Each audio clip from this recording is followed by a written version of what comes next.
Hello dear students, तो this is your SS ma'am और bullet revision NCERT में हम आज जो टॉपिक पढ़ने वाले हैं वो है, क्या टॉपिक है? वो है पैरासिटिज्म। हमने पॉपुलेशन इंटरेक्शन शुरू किए थे। हमने एक वीडियो में आप ऑलरेडी प्रिडेशन के बारे में देख चुके हैं और एक वीडियो में आप कंपटीशन देख चुके हैं। तो अगर उसमें से किसी टॉपिक पे कंफ्यूजन है तो देयर इज द प्लेलिस्ट, आप वहां जाके इसके बारे में देख सकते हैं।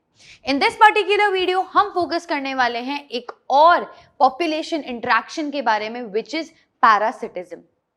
अब पैरासिटिज्म क्या है? पैरासिटिज्म में एक स्पीशी को तो होता है बढ़िया फायदा और एक स्पीशी को होता है नुकसान। एक ऐसा इंटीमेट एसोसिएशन मतलब एक दूसरे से साथ रह रहे हैं, एक दूसरे के चिपके हुए हैं, जिसमें एक को तो फायदा है और एक को नुकसान है।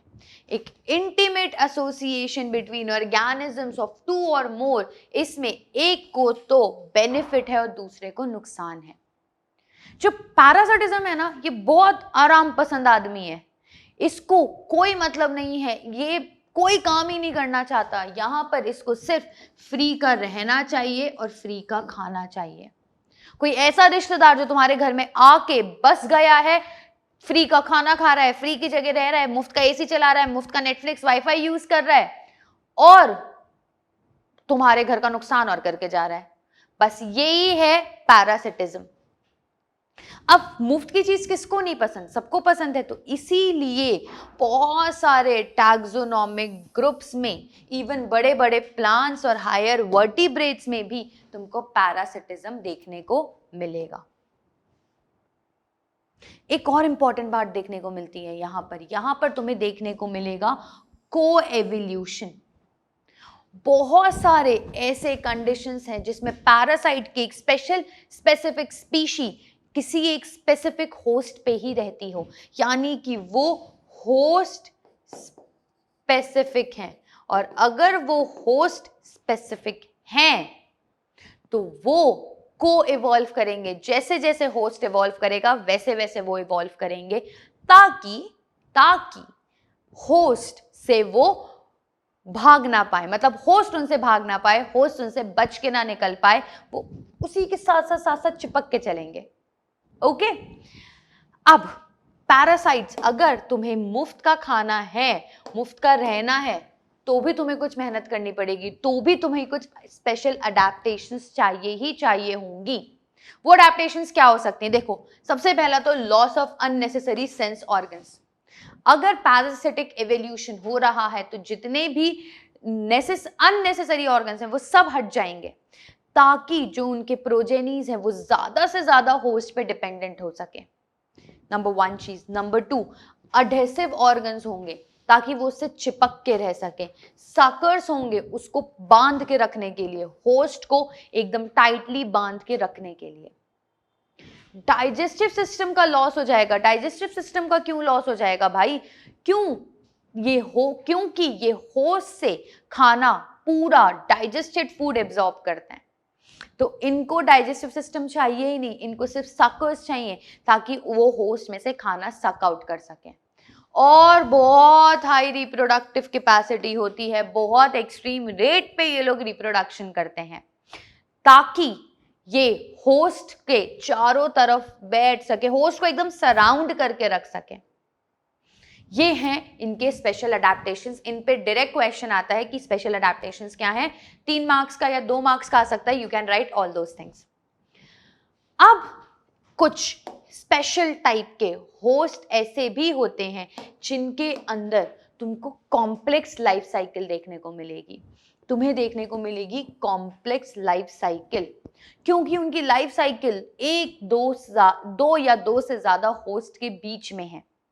2 या 2 से ज्यादा होस्ट। और इसका बेस्ट एग्जाम्पल है मलेरियल पैरासाइट्स, जिसको अपनी लाइफ साइकिल पूरी करने के लिए मक्खी भी चाहिए, मच्छर, फीमेल एनोफिलिस भी चाहिए और ह्यूमंस भी चाहिए। एक तो ये, और दूसरा एग्जाम्पल जो हमारे एनसीईआरटी ने दे रखा है वो है ह्यूमन लिवर फ्लूक, जिसको अपनी लाइफ साइकिल कंप्लीट करने के लिए एक तो स्नेल चाहिए और एक फिश चाहिए। तो इनको 2 या 2 से ज्यादा होस्ट के अंदर रहना है, तो इनकी लाइफ साइकिल बहुत ज्यादा कॉम्प्लेक्स हो जाती है। ऐसे होस्ट जिनके अंदर दो वेक्टर्स हैं या जो दो लोगों पे, दो होस्ट पे डिपेंड कर रहे हैं, ऐसे पैरासाइट्स को हम डाइजेनेटिक पैरासाइट्स कहते हैं।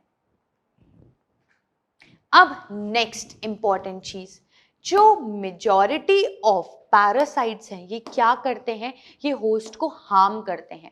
कैसे करते हैं ये होस्ट को हार्म? ये उसका सर्वाइवल रिड्यूस कर देंगे, उसकी ग्रोथ रिड्यूस कर देंगे, उसका रिप्रोडक्शन रिड्यूस कर देंगे।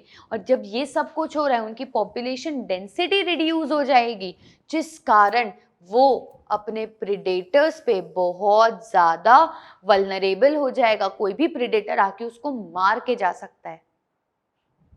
क्या हुआ कि ये क्या क्या कर रहे हैं, होस्ट का सर्वाइवल, ग्रोथ, रिप्रोडक्शन सब रिड्यूस कर रहे हैं। तो जब ये सब खत्म हो जाएगा वो बहुत ज्यादा वल्नरेबल हो जाएगा अपने प्रेडेटर्स के लिए, क्योंकि ये बहुत वीक है, उसके प्रेडेटर्स आके उसे मार के चले जाएंगे और उसकी पॉपुलेशन डेंसिटी कम हो जाएगी। तो ये तो बहुत भारी नुकसान वाली बात हो गई। तो हमारे एनसीईआरटी ने एक ब्रेनस्टॉर्मिंग करने के लिए क्वेश्चन पूछा है कि पैरासाइट्स को क्या चाहिए? उनको तो अपना फायदा चाहिए, उनको खाना चाहिए, रहने की जगह चाहिए। तो ऐसा एवोल्यूशन क्यों नहीं हुआ जिसके अंदर जो पैरासाइट है उस पैरासाइट को तो फायदा हो और जो होस्ट है वो न्यूट्रल रहे? तुम्हें क्यों करना है भाई उस आदमी का नुकसान जो आदमी के ऊपर तुम जिंदा हो? जिस थाली से खा रहे हो उसी थाली में छेद क्यों करना वाला क्वेश्चन पूछा है इन्होंने। कि अभी तक ऐसा एवोल्यूशन क्यों नहीं हुआ कि एक पैरासाइट को तो फायदा हो जाए और होस्ट न्यूट्रल रहे? क्योंकि स्टूडेंट्स ये इस चीज को ध्यान से देखो, ये रिलेशनशिप क्या है? ये तो कॉमेंसलिज्म है ना। कॉमेंसलिज्म में होता है कि एक को फायदा और एक न्यूट्रल है। पैरासिटिज्म तो एक रिलेशनशिप ही ऐसा है कि एक को फायदा होगा और दूसरे को नुकसान होगा।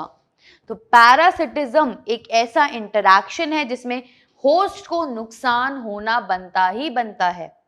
हाँ, अगर होस्ट ने इस तरीके से खुद को इवॉल्व कर लिया या पैरासाइट खुद को इस तरीके से इवॉल्व कर रहा है कि वो होस्ट को नुकसान नहीं पहुंचा रहा, तो हम उसको कॉमेंसलिज्म में डाल देंगे। एक चीज जरूर हो रही है, एवोल्यूशन में ये चीज देखने में आ रही है कि पहले वो होस्ट को किल कर देते थे, अब वो होस्ट को मार नहीं रहे, जिंदा रखेंगे तुमको पर पूरा खून चूस लेंगे। ये वाला काम हो रहा है एवोल्यूशन के बाद। अब नेक्स्ट चीज कि पैरासिटिज्म कितने टाइप का होता है। तो पैरासिटिज्म स्टूडेंट्स दो टाइप का होता है, एक्टोपैरासाइट्स और एंडोपैरासाइट्स। एक्टोपैरासाइट्स ऐसे पैरासाइट्स जो बॉडी के ऊपर रहते हैं, और एंडोपैरासाइट्स वो ऐसे पैरासाइट्स जो बॉडी के अंदर घुस जाते हैं, बॉडी के अंदर रहते हैं। एक्टोपैरासाइट्स के example lice on humans, ticks on dogs, जो कीड़े लगे होते हैं डॉग्स के ऊपर, हमारे जो जुएं हो जाते हैं, मरीन फिशेस पे कोपॉड्स प्रेजेंट होते हैं, कसकटा, अमरबेल जो प्रेजेंट होता है हेज प्लांट्स पे या किसी भी प्लांट पे, ये सब एक्टोपैरासाइट्स के एग्जाम्पल्स हैं। जो एंडोपैरासाइट्स हैं, एंडोपैरासाइट्स बहुत ज़्यादा अडेप्टेड होते हैं, बहुत ज़्यादा उनके अंदर डाइवर्सिफिकेशन होता है और वो बहुत होस्ट स्पेसिफिक होते हैं, क्योंकि उन्हें होस्ट की बॉडी के अंदर सर्वाइव करना है। तो उनके अंदर तुम्हें बहुत स्पेशल अडेप्टेशंस देखने को मिलेंगे। एग्जाम्पल्स, स्कैरस ह्यूमन इंटेस्टाइन पे, प्लाज्मोडियम जो कि मलेरिया कॉज कर रहा है, और एक साइमोथोआ इन फिशेस। साइमोथोआ स्टूडेंट्स में बताती हूँ, ये ऑर्गेनिज्म पता है क्या करता है? मछली पे जाता है, मछली की जीभ को काट के फेंक देता है और वहां पर उसकी जीभ की जगह रहने लगता है। तो मछली जा रही है खुद के लिए खाना लेने, उसने खाना जैसे इनगल्फ किया, इस साइमोथोआ ने खा लिया और बेचारी मछली को खाना नहीं मिला। फिर वो फिर खाने गई, फिर साइमोथोआ ने खा लिया। तो इस कारण मछली बहुत ज्यादा वीक हो जाती है, पर साइमोथोआ तो फल रहा है, फूल रहा है, नुकसान हो रहा है होस्ट का, फायदा हो रहा है पैरासाइट का, पैरासिटिज्म। एक्टोपैरासाइट्स और एंडोपैरासाइट्स क्लियर हुए? ओके। अब जो बात मैंने तुम्हें बताई कि जो एंडोपैरासाइट्स हैं उसकी लाइफ साइकिल बहुत ज्यादा कॉम्प्लेक्स होती है बिकॉज ऑफ एक्सट्रीम स्पेशलाइजेशन। उनकी बॉडी की मॉर्फोलॉजी और एनाटॉमिकल जो फीचर्स होते हैं वो बहुत सिंपल होते हैं और उनका रिप्रोडक्टिव पोटेंशियल बहुत हाई होता है। बॉडी स्ट्रक्चर बहुत सिंपल होगा, एक्सटर्नल हो इंटरनल हो, रिप्रोडक्शन कैपेसिटी बहुत हाई होगी। एक और बहुत स्पेशल टाइप का पैरासिटिज्म है which is brood parasitism. Brood parasitism का एग्जांपल दूं मैं तुमको, 3 इडियट्स देखी है ना, 3 इडियट्स याद करो, उसमें वीरू सहस्त्रबुद्दीन जो वायरस था कॉलेज के स्टार्टिंग में आता था, और जैसे जैसे लोगों का कॉलेज स्टार्ट हुआ है और वो साइकिल चलाते हुए आ रहे हैं हाथ में अंडे लेके, और वहां पे जाके स्टूडेंट्स को हॉस्टल में अरेंज करते हैं और वो कहते हैं कि किसके अंडे हैं, तो साइलेंसर कहता है कि ये कोयल का घोंसला है। उसने पूछा किसका घोंसला है, तो उसने बोला कोयल का घोंसला है, क्योंकि वहां पे कोयल बनी हुई थी। तो उसने कहा गलत, कोयल तो घोंसला बनाती ही नहीं है, वो कौवे के घोंसले में अंडे देती है। ये है ब्रूड पैरासिटिज्म। मैंने पूरी कहानी को सम अप कर दिया, तुम्हें समझ में भी आ गया, मुझे पता है आ गया, क्योंकि मूवी सब देखते हैं। ब्रूड पैरासिटिज्म एक्चुअली में क्या है स्टूडेंट्स, इसमें जो बर्ड्स होते हैं या जो भी ऑर्गेनिज्म है वो कभी भी अपना घोंसला नहीं बनाता, वो किसी और के घोंसले में जाके अंडे देता है, और वो उस इंसान से, उस ऑर्गेनिज्म से एक्सपेक्ट करता है कि वो उसके अंडों को नरिश करेंगे, उनका ध्यान रखेंगे और उनके बच्चे पैदा होंगे। तो अब जो कौवा है उसको तो ये लग रहा है कि ये तो मेरे अंडे हैं, बट वो एक्चुअली में उसके अंडे नहीं होते, वो अंडे होते हैं कोयल के। और जैसे ही कोयल के बच्चे पैदा होते हैं, वो कौवे के अंडे को गिरा देते हैं, वो निकल जाते हैं, वो मर जाते हैं, कौवों को जाके कहीं और अंडे देने पड़ते हैं और वो पूरा घोंसला कोयल का हो जाता है। दैट इज ब्रूड पैरासिटिज्म, जिसके अंदर क्या होते हैं, ऑर्गेनिजम्स किसी और ऑर्गेनिज्म पे डिपेंडेंट होते हैं उनके बच्चों को रेस करने के लिए।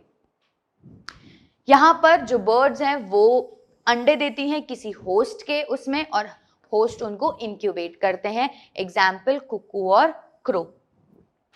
अब तुम इमेजिन करो, कौवे ने कुछ एवोल्यूशन किया, तो उसका जो अंडा था उसका शेप, साइज, स्ट्रक्चर बदल गया।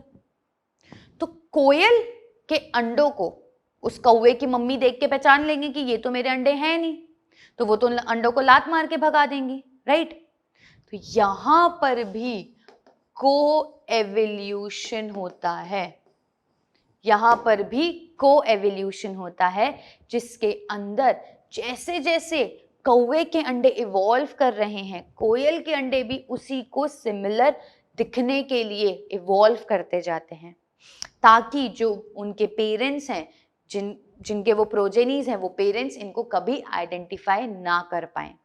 तो यहाँ पे क्या हुआ है, कोर्स ऑफ एवोल्यूशन के टाइम पे जो एग्स हैं पैरासिटिक बर्ड के, उनको को इवॉल्व करना ही पड़ेगा होस्ट के अंडों से रिजेंबल करने के लिए, उसके साइज में, उसके कलर में, ताकि वो उसको डिटेक्शन के चांसेस रिड्यूस करके रखें।